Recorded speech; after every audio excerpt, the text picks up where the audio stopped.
Olá pessoal, aqui é a Flávia Iriarte, bem-vindo ao canal do Carreira Literária. Se você está chegando agora, não deixa de se inscrever e ativar o sininho para você receber notificação sempre que um vídeo novo estiver no ar. Hoje eu vou falar aqui sobre alguns dos meus livros favoritos. Claro que esses não são necessariamente os que eu mais amo, até porque seria muito difícil colocar em ordem e escolher apenas 5 dentre todos os livros que eu já li. Mas com certeza esses têm um lugar muito especial no meu coração, e são livros que a maior parte deles eu já li mais de uma vez e que eu recomendo a todo e qualquer leitor e a todo e qualquer escritor. Tá? Então vou começar? Então o primeiro livro aqui que eu quero compartilhar com vocês é O Som e a Fúria, do William Faulkner. Um livro publicado pela primeira vez em 1929, é reconhecido pela maior parte dos críticos como a obra-prima do escritor americano, embora ele tenha vários outros livros maravilhosos, dentre os quais eu recomendo As Palmeiras Selvagens. Mas O Som e a Fúria foi um livro que me arrebatou, me deixou completamente enlouquecida na época que eu li. Eu nunca tinha lido nada tão diferente, tão desafiador como foi a leitura do Som e a Fúria, né? Que só se equiparou mais adiante ao Grande Sertão Veredas, do Guimarães Rosa, que também foi um outro susto, mas que não está aqui nessa lista, vai entrar certamente numa próxima. O Som e a Fúria é um livro dividido em 4 partes, 4 narradores diferentes. Os 3 primeiros são 3 dos irmãos da família Kempson. O primeiro narrador é o Bendy Kempson. E a gente vai se dando conta, à medida que a gente vai acompanhando o fluxo de consciência do Bendy, que ele tem algum problema, uma espécie de déficit cognitivo, né, que a gente confirma depois na narração dos outros irmãos. Então, nunca fica muito claro em que momento da história a gente está. O Bendy, ele se orienta no mundo principalmente através dos sentidos, pelo olfato. Tem muitas menções a como ele percebe o mundo, com o cheiro das árvores, o cheiro do cabelo da irmã. A Caddy é um personagem central que aparece na voz de todos os irmãos e do narrador onisciente na 4ª parte.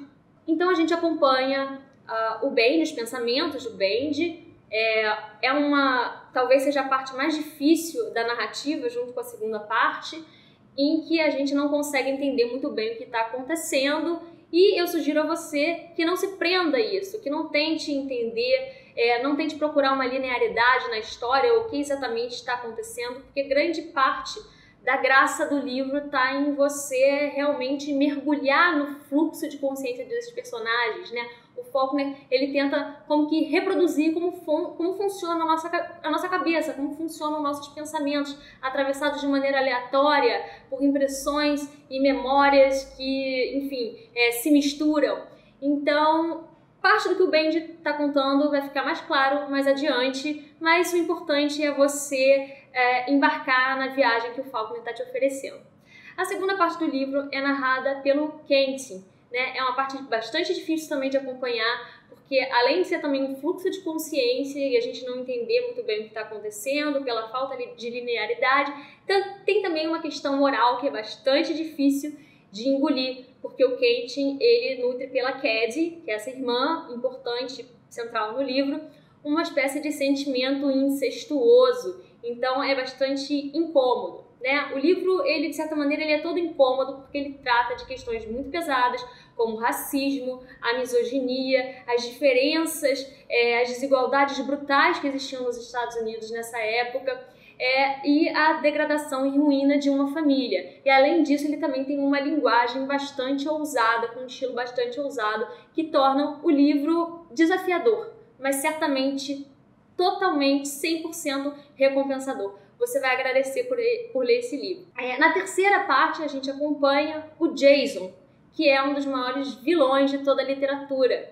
O Jason é um sujeito mau caráter, que não pensa 2 vezes antes de extorquir a irmã, antes de maltratar os irmãos, de tratar quem está ao redor dele sem nenhum apreço, sem nenhum laço de afetividade.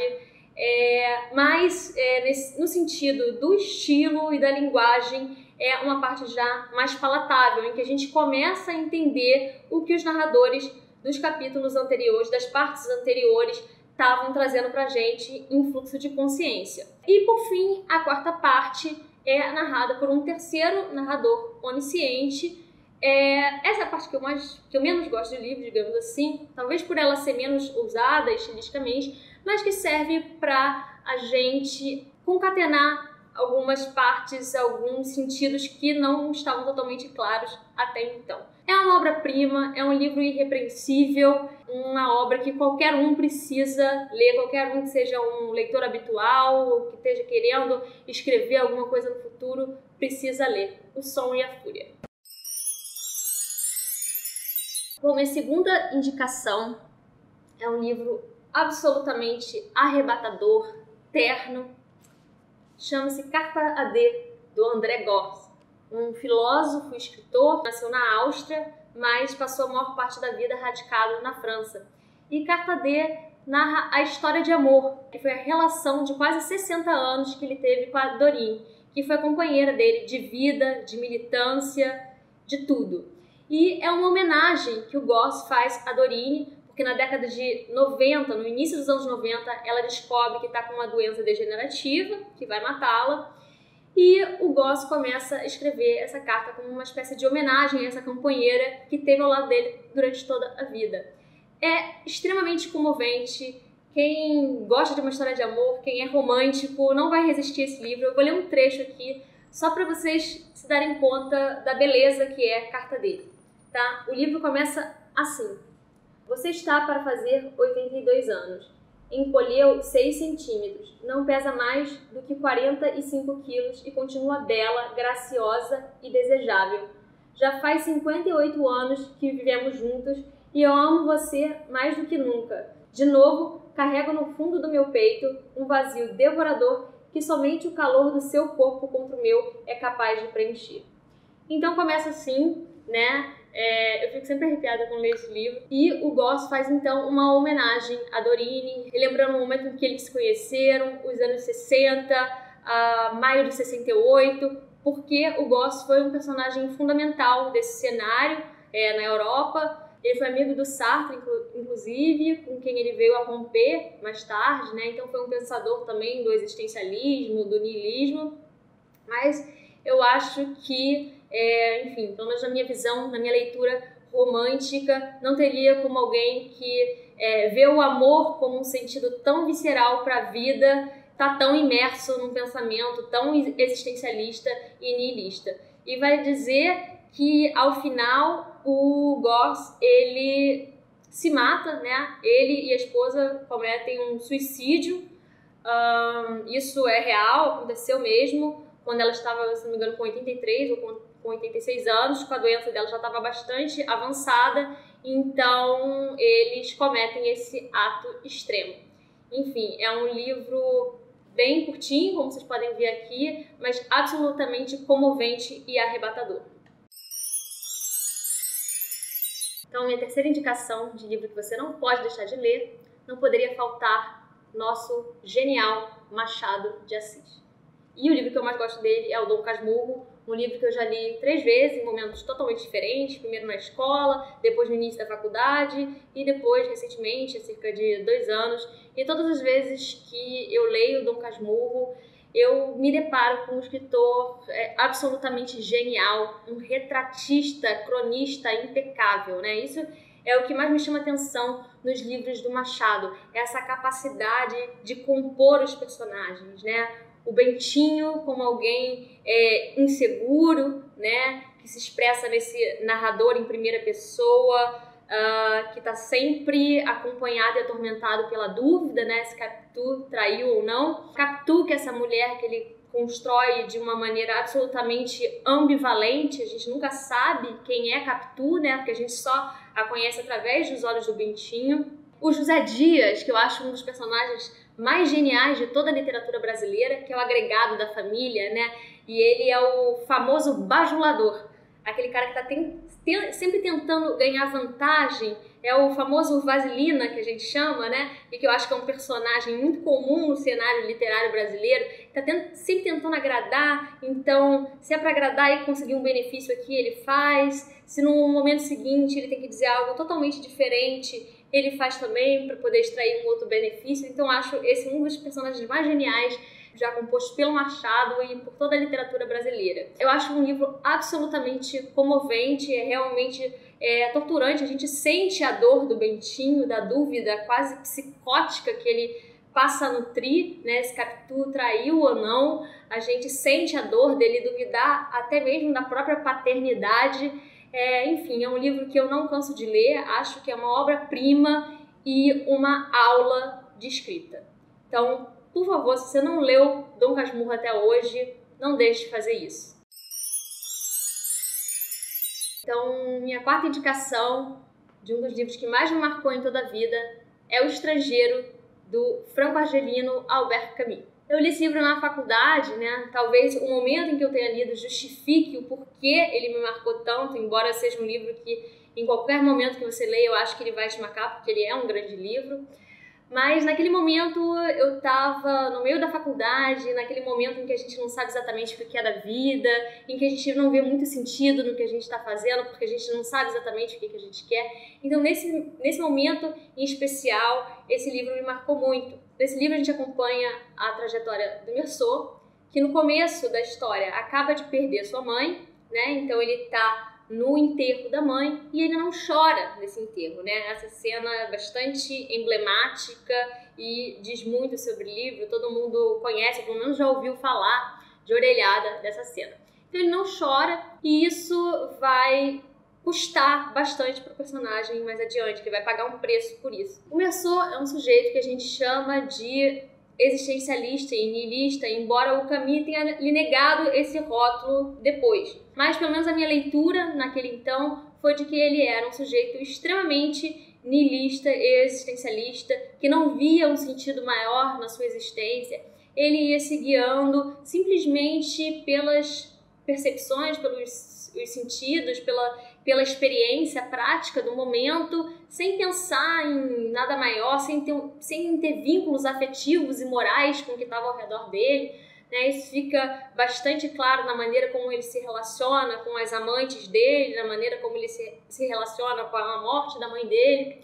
Enfim, até que um dia algo acontece, que eu não vou falar aqui para não dar spoiler, mas Meursault, ele é preso por alguma coisa que ele faz.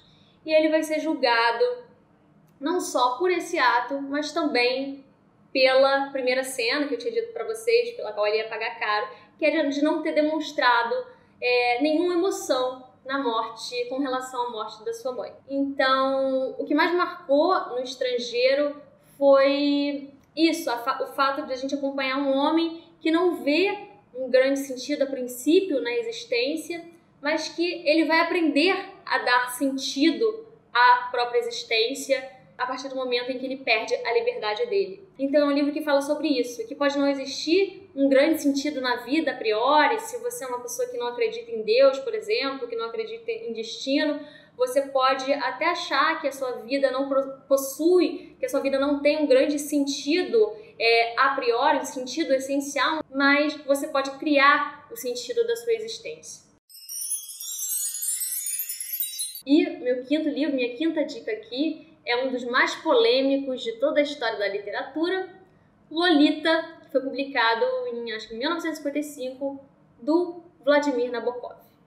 Um dos livros mais sensacionais e perturbadores que eu já li, e acho que por isso que ele é bom, porque ele consegue te provocar um incômodo até o final, onde a gente acompanha, então, o Humbert, esse sujeito que vive, se eu não me engano, já li o livro há muito tempo, mas de uma herança deixada pelo tio, então ele vive como escritor, assim, tem uma vida razoavelmente confortável, e ele é um pedófilo. Humbert, quando era adolescente, quando ele tinha 13 anos, ele teve uma namorada, porque ele foi muito apaixonada, mas a família dele precisa se mudar da cidade e ele vai embora sem nunca ter podido concretizar a relação sexual com essa menina, com essa namorada, que pouco tempo depois morre de tifo. E isso, segundo Humbert, foi um grande trauma na vida dele, que o levou a desenvolver essa perversão de só desejar meninas jovens, né? Meninas virgens. Então, ele passa a vida atrás de meninas com essa condição. né? Isso é o que tornou a obra tão polêmica e que torna a narrativa tão incômoda, né? Principalmente porque a gente está acompanhando esse narrador não confiável, que é o Humbert Humbert. Até que ele está prestes a ir para a América Latina, porque ele achava que lá o controle, as leis seriam mais frouxas, não cuidariam tanto dessa questão do abuso sexual, do assédio sexual. E prestes a ir para a América Latina, ele é convidado para ficar na casa de uma, se não me engano, a Charlotte, não me lembro mais por que motivo convidam ele para ficar nessa casa, mas o fato é que a Charlotte tem uma filha de 12 anos chamada Dolores, né, que o Humbert apelida de Lolita e que se torna a grande obsessão dele, né? Então durante todo o tempo a gente vai acompanhar a relação desses dois, não vou contar mais aqui para não dar spoiler, mas eu acho que o grande mérito desse livro, que eu acho que ele serve aqui especialmente para os escritores, né, pensando que o Carreira Literária também tem a proposta de ser um canal para falar sobre escrita criativa e dar dica para escritores. Eu acho que o grande aprendizado desse livro é você poder construir uma narrativa em que você não julga os seus personagens, por mais incômodos moralmente que eles sejam. Então, no final das contas, o que mais nos incomoda, o que mais nos mobiliza como leitores é o fato de que em nenhum momento o Humbert é julgado pelas suas ações imorais. E isso torna o livro absolutamente arrebatador e inesquecível, independente de qual seja a sua opinião moral sobre o assunto. Então é isso, essas são as minhas 5 dicas. Me conta você quais são alguns dos seus livros favoritos, tá? Lembro aqui que esses são alguns dos livros que mais me marcaram, mas não são necessariamente os 5 melhores livros que eu já li, né? Eu teria que fazer uma lista de pelo menos 20, 30 livros para pelo menos poder contemplar minimamente aqueles que são os meus favoritos. Então vai ter uma continuação aqui desse vídeo, mas gostaria que você deixasse aqui a sua opinião sobre quais os livros que você mais gostou. Deixa aqui embaixo o seu comentário, não deixa de se inscrever no canal caso você ainda não esteja inscrito e muito obrigada por acompanhar a gente aqui no Carreira Literária. Um beijo e até a próxima!